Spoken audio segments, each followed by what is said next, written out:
Alright, so we're here with another standout player from the Jamaica College Manning Cup team. Introduce yourself for the people. I'm Romaine Blake. I play for Jamaica College, number 6.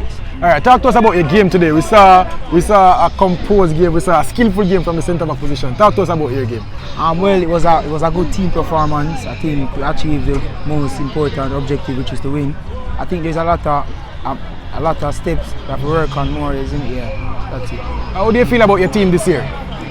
You guys fell short in the Manning Cup last year. How do you feel about this season? Yeah, well, the disappointment, last year, just by penalties. Yeah, we lost by penalties. But this year team, I think this year team is more competitive and we are going after all trophies. All right. Tell me, you would say that you're one of the leaders of this team, right? Yeah. All right. Tell me, I saw that you weren't the captain. You're not the captain. Yeah. But you seem to be, ordering the boys, telling them what to do. Where did you get all that experience and composure on the pitch? But I think it comes with more playing and experience. You go overseas and you get more experience, you see what it's like in the professional environment, so yeah. And how far do you think Jamaica College can go in the Manning Cup this year?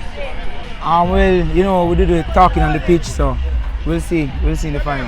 All right. Thank you for talking to us. Okay, thanks.